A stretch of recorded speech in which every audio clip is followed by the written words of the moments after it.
Hi friends, Assalamu alaikum. Today's our lecture is about present continuous tense. आज असांजो lecture आहे present continuous tense के बारे में। सब खां पहिरियां असां ॾिसंदासीं definition of present continuous tense. Such a verb which shows any action continue in present time. को भी जेको आहे एक्शन ॾेखारे जेको जारी हुजे मौजूदा वक्त में। Now let's see symbol of present continuous tense in Sindhi.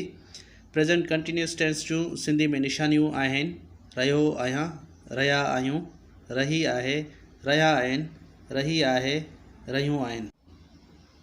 Present continuous tense में फॉर्म ऑफ वर्ब लॻंदो प्रेजेंट पार्टिसिपल, यानी इंक फॉर्म या असां फोर्स फॉर्म चई सघूं था। उन खां पोइ आहिनि helping verb of present continuous tense. There are 3 helping verb of present continuous tense which are they are is am are. Is am are जेके आहिनि उहे हेल्पिंग वर्ब आहिनि प्रेजेंट कंटिन्यूस टेंस जा। हाणे असां ॾिसंदासीं इज़ खे छा सां इस्तेमालु कयो वेंदो आहे। इज़ इस्तेमालु थींदो आहे ही सां, ही इज़। शी सां इस्तेमालु थींदो आहे शी इज़। इट सां इस्तेमालु थींदो आहे इट इज़। अली सां इस्तेमालु थींदो आहे Ali is. Singular noun or pronoun सां इस्तेमालु थींदो आहे। हाणे ॾिसो जेको आहे इज़ खे असां छा सां इस्तेमालु कयो आहे, ही सां, शी सां, इट सां, अली सां। सिंगुलर नाउन आर प्रोनाउन, यानी सिंगुलर नाउन हुजे या प्रोनाउन हुजे उन सां गॾु असां जेको आहे इज़ खे इस्तेमालु कंदा आहियूं। यानी असां सिंगुलर जेको भी नाउन हुजे या असांजो प्रोनाउन हुजे, जेको भी सब्जेक्ट असांजो सिंगुलर हूंदो उन सां गॾु असां इज़ इस्तेमालु कंदासीं सिवाय आई जे। हाणे असां ॾिसूं आर खे कहिड़नि सां इस्तेमालु कयो वेंदो आहे। आर खे असां इस्तेमालु कंदा आहियूं सभ खां पहिरियां वी सां, यानी वी आर। दे सां दे आर। यू सां यू आर। डबल नेम सां आर।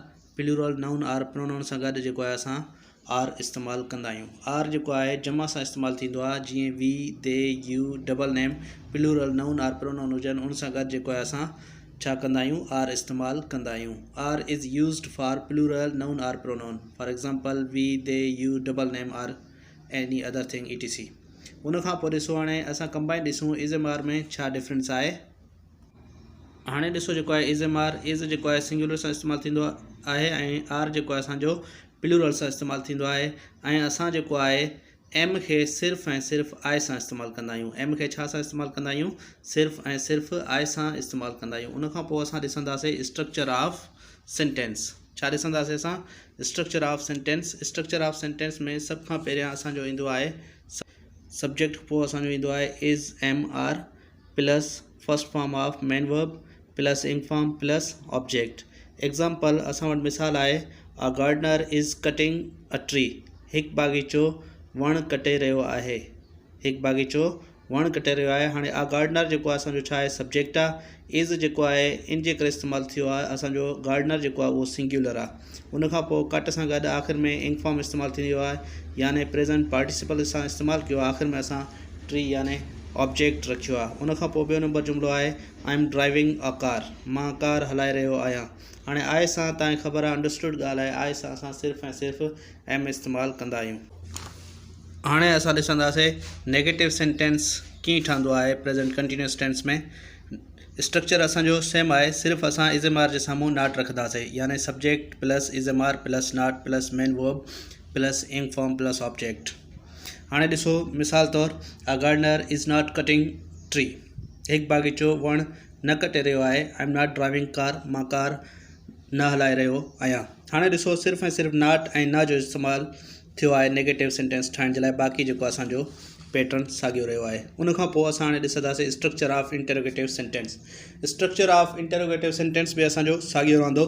सिर्फ़ु ऐं सिर्फ़ु जेको आहे असां हेल्पिंग वर्ब खे ॿाहिरि कढी ईंदासीं सब्जेक्ट खां पहिरियां ऐं आख़िर में सवालिया निशानी पुट कंदासीं।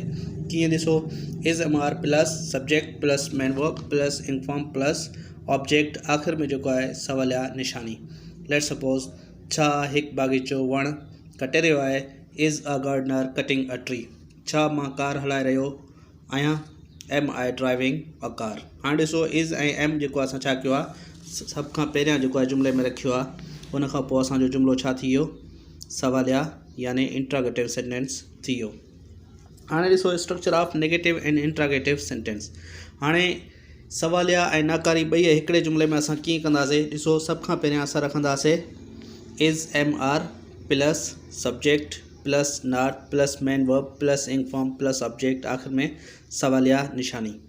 लेट सपोज छा हिकु बागीचो वण न कटे रहियो आहे, is a gardener not cutting a tree.